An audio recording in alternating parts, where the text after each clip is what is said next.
Hello everyone, welcome back to Acropolis classes. I am Surabhi और हम लोग पढ़ रहे हैं इंडियन इकोनॉमी। अगर आप जानना चाहते हैं अभी तक कौन से टॉपिक्स में कवर कर चुकी हूं तो सारे ही लिंक्स डिस्क्रिप्शन बॉक्स में प्रोवाइडेड हैं। आप जाओ, वीडियो देखो और आपको पता है पसंद आए तो क्या करना है, लाइक, शेयर, सब्सक्राइब, कॉमेंट और प्लीज सब्सक्राइब कर दिया करो। कई सारे लोग हैं जो वीडियो देखते हैं बट सब्सक्राइब नहीं करते। Continuing the topic that we left in the earlier video, हम बात कर रहे थे रूरल डेवलपमेंट की और रूरल डेवलपमेंट में भी हम बात कर रहे थे रूरल क्रेडिट के सोर्सेस की, जहां पे हमने देखा कि नॉन इंस्टीट्यूशनल या फिर इनफॉर्मल सोर्सेस कौन से होते हैं वो हमने उधर कवर किए। आज हम बात करेंगे फॉर्मल सेक्टर सोर्सेस की या फिर इंस्टीट्यूशनल सोर्सेस कौन से होते हैं रूरल क्रेडिट जहां से आप ले सकते हैं। तो यहां पर हम लोग आज 4 सोर्सेस की बात करेंगे। डायरेक्टली शुरू करते हैं विद द सोर्सेस। पहला है कोऑपरेटिव और क्रेडिट सोसाइटीज। कोऑपरेटिव और क्रेडिट सोसाइटीज में क्या होता है, यहाँ पे हम पहले इनके फंक्शन देखते हैं। ये टाइमली क्रेडिट दे देते हैं। तो क्या होता है, अगर किसी को किसान को क्रेडिट चाहिए तो यहाँ पे ये लोग टाइमली क्रेडिट प्रोवाइड करते हैं। Then increase flow of credit to farmers. कई बार ऐसा होता है ना कि फ्लो ऑफ क्रेडिट प्रॉपर नहीं है या फार्मर तक नहीं जा रहा है या प्रोसेस थोड़ी स्लो है, प्रोसेस लंबी है। यहाँ पे ऐसी प्रॉब्लम नहीं आती। कोऑपरेटिव सोसाइटीज के साथ आपका जो फ्लो है क्रेडिट का फार्मर को वो इंक्रीज होता है। उसके बाद मनी लेंडर्स में डिक्रीज आता है, बीच से मनी लेंडर हटते हैं और सोसाइटीज एज अ कोऑपरेटिव काम करती हैं। Then provide credit facilities to all regions of country. Credit facility provide होती है हर रीजन में कंट्री के। And provide adequate credit support to areas covered by special programme. तो स्पेशल प्रोग्राम में जो एरियाज कवर्ड हैं उनको एडिक्वेट क्रेडिट प्रोवाइड किया जाता है। ये एक फंक्शन है कोऑपरेटिव सोसाइटी या क्रेडिट सोसाइटी का। अब हम बात करेंगे इसकी वीकनेस की कि इसकी वीकनेस क्या है। वीकनेस है remain financially and administratively weak. तो क्या हो रहा है आपका यहाँ पे कि ये कोऑपरेटिव सोसाइटी टाइमली क्रेडिट तो दे रही है, हर एरिया में क्रेडिट प्रोवाइड करने के लिए तैयार है, लेकिन ना फिर भी ये फाइनेंशियली और एडमिनिस्ट्रेटिवली थोड़े वीक रह जाते हैं। Then manage by large farmer. Large farmer इसको मैनेज करते हैं।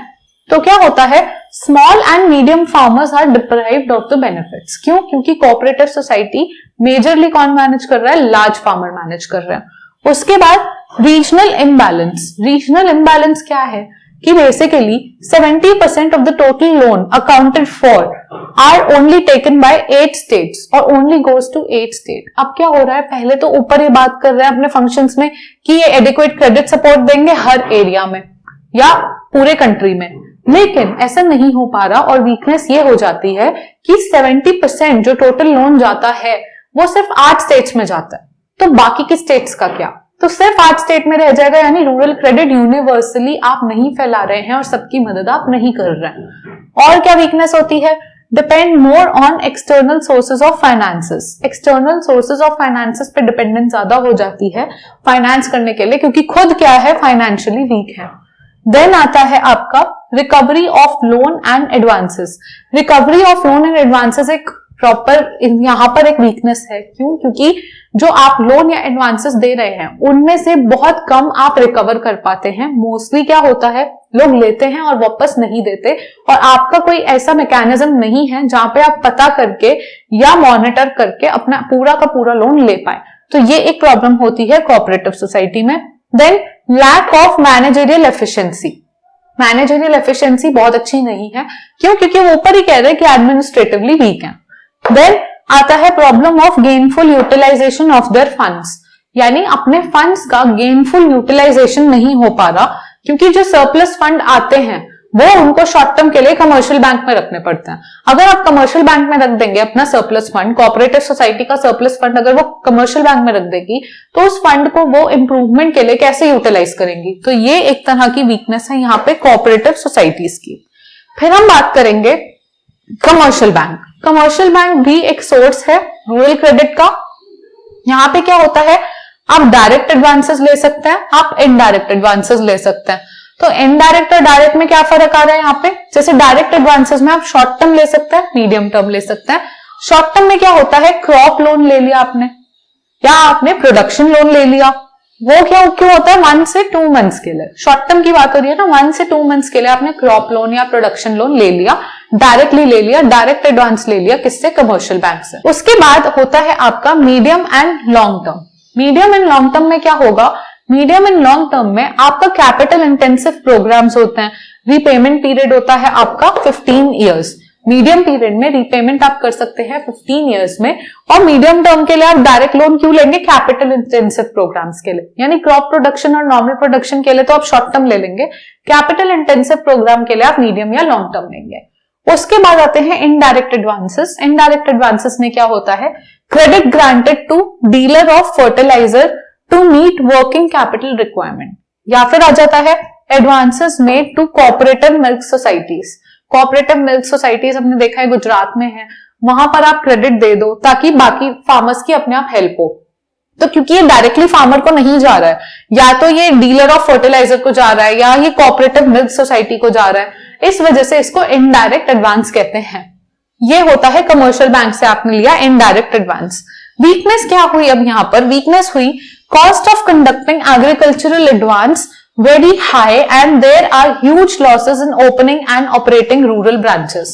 कमर्शियल बैंक को बेसिकली एक रूरल एरिया में ब्रांच ओपन करने के लिए बहुत ज्यादा कॉस्ट लगती है, और ये एक तरह की वीकनेस है कि उनको बहुत ज्यादा कॉस्ट इस चीज की बेयर करनी पड़ती है, और एग्रीकल्चरल एडवांस देने की कॉस्ट बहुत ज्यादा होती है कमर्शियल बैंक के लिए। देन आपका आता है central offices of banks cut off from remote rural branches. Remote rural branches जो हैं, सेंट्रल ऑफिस है, जैसे कमर्शियल बैंक का सेंट्रल ऑफिस है कहीं पे और उन्होंने दिल्ली में है और उन्होंने अपनी ब्रांचेस खोल ली अलग अलग विलेजेस में, यूपी के अलग विलेज में खोल लिया, हरियाणा के अलग विलेज में खोल लिया।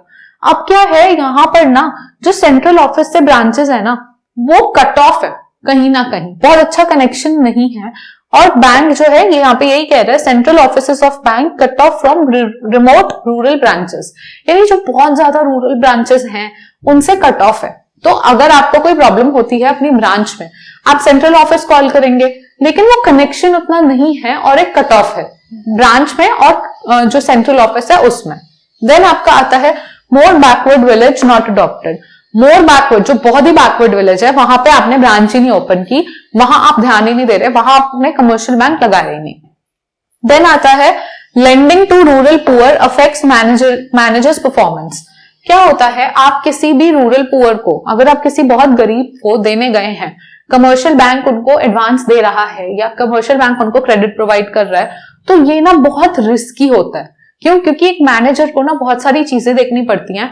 तो ये ना इस तरह का सेटअप है कमर्शियल बैंक में कि आप कितना लोन दे रहे हैं और वो कितना रिकवर कर पा रहे हैं, वो आपकी परफॉर्मेंस बताता है और उस परफॉर्मेंस पे आपको प्रमोशन मिलता है। ये एक बैंक का सेटअप है। अब यहाँ पे बैंक पे अगर मैनेजर को पता है कि वो यहाँ पे लोन देगा और उसको वापस नहीं मिलेगा और उसकी परफॉर्मेंस अफेक्ट होगी और उसे प्रमोशन नहीं मिलेगी, तो ना कहीं वो अपने आप को एक स्टेप पीछे लेगा और कोशिश करेगा वो लोन ना दे। तो ये क्या हो रहा है, एक ओवरऑल सिस्टम जैसा बना हुआ है ना, उसकी वजह से एक वीकनेस हो जाती है कमर्शियल बैंक की कि क्योंकि लोन रिकवर होगा नहीं होगा, ये मैनेजर की परफॉर्मेंस इंपैक्ट करेगा। तो ये एक तरह की वीकनेस है क्योंकि फिर मैनेजर पे डिपेंड होगा वो लोन दे रहा है नहीं दे रहा, जबकि कायदे से एक रूरल पुअर को लोन चाहिए तो उसे मिलना चाहिए, लेकिन ऐसा नहीं है। और क्योंकि वो मैनेजर परफॉर्मेंस इंपैक्ट होगी तो उस हिसाब से डिपेंड करेगा उस पर कि रूरल क्रेडिट मिलेगा या नहीं मिलेगा। तो ये वीकनेस हुई। फिर absence of proper feedback system. Proper feedback system नहीं है, प्रॉपर फीडबैक सिस्टम एब्सेंट है, तो ये एक तरह की वीकनेस हो जाती है कमर्शियल बैंक की। फिर हम आते हैं रीजनल रूरल बैंक पे। रीजनल रूरल बैंक सेटअप हुए थे by regional rural bank act of 1976। 1976 में एक एक्ट पास हुआ और उसके थ्रू रीजनल रूरल बैंक आपके सेटअप हुए। रीजन बेसिकली क्या होता है, रीजनल रूरल बैंक सुनने में ही समझ आ रहा है कि एक क्लस्टर ऑफ डिस्ट्रिक्ट्स है, कि कुछ डिस्ट्रिक्ट्स जो है आपकी अलग अलग डिस्ट्रिक्ट्स हैं, अलग अलग डिस्ट्रिक्ट्स को एक क्लस्टर में आया और उन सब में एक बैंक सेटअप हो गया। ये हो गया आपका रीजनल रूरल बैंक, एक रीजन का स्पेसिफिक रूरल बैंक। अब क्या होता है, cater exclusively to the need of weaker section. सिर्फ जो वीकर सेक्शन है आपका उनकी एक्सक्लूसिवली उन्हीं की नीड्स को केटर करता है रीजनल रूरल बैंक। फिर able to achieve main objective of helping weaker section in rural areas. So basically जिस ऑब्जेक्टिव से सेटअप हुआ था वीकर एरियाज को सपोर्ट करने के, वो ऑब्जेक्टिव इसने मीट किया और इसने बहुत ज्यादा जो हेल्प की वीकर सेक्शन की रूरल एरियाज में। और क्या हुआ, 90% of loans provided to weaker section. कैसे अचीव किया, कैसे अपना ऑब्जेक्टिव अचीव किया? क्योंकि रीजनल रूरल बैंक बना ही, सेटअप ही इसलिए हुआ था कि वो रूरल एरिया में जो रूरल पुअर है उनकी हेल्प करे। तो 90% लोन्स उन्होंने उन्हीं को दिए, वीकर सेक्शन को ही दिए जिन्हें चाहिए थे। फिर सक्सेसफुल और क्यों है, और क्या रीजन है इसके सक्सेस का? ये रीजन है कि ये लोन देते हैं लोअर रेट पे, यानी आपको लोन दिया और आपको लोन के बदले कम इंटरेस्ट चुकाना है, और अगर आप डिपॉजिट कर रहे हो इन बैंक में तो आपको वो ज्यादा इंटरेस्ट देंगे। तो इसी वजह से ये सक्सेसफुल है। आप डिपॉजिट भी करोगे क्योंकि आपको ज्यादा इंटरेस्ट मिलेगा, और आप लोन भी लोगे क्योंकि लोन पे आपको कम इंटरेस्ट देना है। तो ये इनकी सक्सेस का एक रीजन है। उसके बाद वीकनेस भी है इसकी। वीकनेस में क्या आती है? Regional disparities in growth. Growth में ना रीजनल डिस्पैरिटीज हैं। कोई कोई रीजन यानी कोई कोई क्लस्टर ऑफ डिस्ट्रिक्ट्स तो बहुत ग्रो कर रहा है, कोई कोई उतना ग्रो नहीं कर रहा, तो रीजनल डिस्पैरिटीज आ गई। फिर कंटिन्यूअस लॉसेस बहुत हो रहे हैं, और लॉसेस होंगे भी क्यों नहीं, आपको यहीं से पता चल रहा है। अगर वो उधार देंगे और उधार के बदले कम इंटरेस्ट आएगा, लेकिन डिपॉजिट जब देंगे, डिपॉजिट आएगी, डिपॉजिट के बदले उनको ज्यादा इंटरेस्ट देना पड़ेगा। बेसिकली क्या हो रहा है, रीजनल रूरल बैंक दे ज्यादा रहे और उनको मिल कम रहा है। नॉर्मल लैंग्वेज में अगर आपको पता है कि आप जो वीडियो देख रहे हैं, आपको मैंने 100 रुपए दिए, लेकिन आपसे मैंने 120 रुपए ले लिए, तो आपको लॉस हुआ ना 20 रुपए का। कुछ ऐसा ही यहाँ पर हो रहा है। इनको इंटरेस्ट जो डिपॉजिट के बदले है वो ज्यादा देना पड़ रहा है, और लोन के बदले जो इन्हें इंटरेस्ट मिल रहा है वो कम मिल रहा है। तो इनके हाथ में जो है कुछ बच नहीं रहा, बल्कि इनको अपने हाथ से देना पड़ रहा है, इनके लॉसेस हो रहे हैं। तो यहाँ पे कंटिन्यूअस लॉसेस है। फिर प्रॉब्लम ऑफ ग्रोइंग ओवरड्यू बढ़ जाते हैं, अप्रोक्सीमेटली 50% ओवरड्यूज हो जाते हैं। तो ओवरड्यू बढ़ गए मतलब कि आपको ना जो आपका उधारी चलती जा रही है, आपको जो प्रॉब्लम होती जा रही है, आपके जो लोन्स बढ़ते जा रहे हैं और आपके ओवरड्यूज बढ़ते जा रहे हैं। और various shortcomings in dealing, various shortcoming होती है डीलिंग में। कैसे? डील्स में क्यों शॉर्टकमिंग होती है? क्योंकि जो बोरोवर है ना, जो उधार लेने आया है, ये बैंक उनकी नीड्स ना अच्छे से स्टडी नहीं करते। जब अच्छे से स्टडी नहीं करेंगे तो इन्हें समझ नहीं आएगा। ये उधार दे देंगे पर उसको कितना चाहिए, क्यों चाहिए, किस लिए चाहिए, वो नीड ये स्टडी नहीं कर पाते। इस वजह से ये लोग नहीं समझ पाते कि ये सही कैंडिडेट को सही लोन दे रहे हैं या नहीं दे रहे। इस वजह से क्या होता है, ओवरड्यूज बढ़ता है। तो ये एक तरह की वीकनेस हो गई इनकी। लास्ट हम बात करेंगे जो सोर्स है क्रेडिट का रूरल सेक्टर के लिए, वो है national bank for agriculture and rural development, which is nothing but NABARD. तो ये सेटअप हुआ 1982 में। क्यों सेटअप हुआ? For reorganising and strengthening whole structure of rural credit. आपको नाम से ही समझ आ रहा है, ये है ही national bank for agriculture and rural development, यानी specifically this is a national bank for agriculture and your rural development. तो अगर यही ये स्पेशल बैंक है और सिर्फ इसी वजह से है, तो और ये आया कब है? ये 1982 में आया, यानी काफी बाद में आया। तो इसका मतलब है कि इसको सेटअप ही इसलिए किया गया है कि रीऑर्गेनाइज और स्ट्रेंथन करे whole structure of rural credit. कोई प्रॉब्लम हो रही होगी, इसी वजह से इसको स्ट्रेंथन करने के लिए सेटअप किया गया। देन जो डिप्टी गवर्नर है आपके आरबीआई के, वही चेयरमैन होते हैं नाबार्ड के। ये बस एक इंफॉर्मेशन है। अब फंक्शंस क्या हैं आपके नाबार्ड के? फंक्शन देखेंगे। फंक्शन में आता है आपका कि serve as refinancing agency for institutions. Okay, तो क्या हो रहा है, ये रीफाइनेंस करते हैं, रीफाइनेंसिंग एजेंसी की तरह काम करते हैं उन इंस्टीट्यूशन के लिए जो फाइनेंस करते हैं रूरल एग्रीकल्चर एंड डेवलपमेंट को। तो अगर कोई इंस्टीट्यूशन है, अगर कोई एक इंस्टीट्यूशन है जो एग्रीकल्चर और रूरल डेवलपमेंट में हेल्प कर रहा है, तो उस इंस्टीट्यूशन को पैसा प्रॉपर हो और वो अच्छे से हेल्प करता रहे रूरल डेवलपमेंट में, ये कौन मेक श्योर करेगा? नाबार्ड। तो नाबार्ड उसको रीफाइनेंस करता रहेगा इंस्टीट्यूशन को। ये आपका ऊपर वाला नाबार्ड है। अब ये आपके जो है, ये कोई इंस्टीट्यूशन है जो रूरल डेवलपमेंट में हेल्प कर रहा है, इनसे पैसा जा रहा है रूरल डेवलपमेंट के लिए। इनके पास पैसे की कमी ना हो, ये कौन मेक श्योर करेगा? नाबार्ड। नाबार्ड इन्हें पैसे देगा और ये इंस्टीट्यूशन आगे रूरल डेवलपमेंट के लिए पैसा देंगे। तो ये एक फंक्शन है। फिर help tenant farmer and small farmers to consolidate their land holding. हमने देखा था लैंड होल्डिंग्स बहुत ही स्कैटर्ड होती थी, बहुत छोटी छोटी इधर उधर एक एरिया में फैली हुई होती थी। तो नाबार्ड क्या करता है? हेल्प करता है जो टेनेंट फार्मर है या जो स्मॉल फार्मर है, उनको हेल्प करते हैं to consolidate their land holding. फिर short, medium and long term credit to state cooperative bank, RRB, approve by RBI. क्या होता है, ये ना शॉर्ट टर्म लोन देते हैं, short term and medium term and long term. किसको देते हैं? रीजनल रूरल बैंक को दे दिया, कोऑपरेटिव बैंक को दे दिया, अप्रूव कराते हैं आरबीआई से और फिर इन बैंक्स की हेल्प करते हैं, इनको क्रेडिट देते हैं। फिर coordinate activities of central and state government, central and state government की एक्टिविटीज कोऑर्डिनेट कराते हैं। लॉन्ग टर्म लोन देते हैं स्टेट गवर्नमेंट को और रिसर्च एग्रीकल्चर में और रूरल डेवलपमेंट में प्रमोट कराते हैं।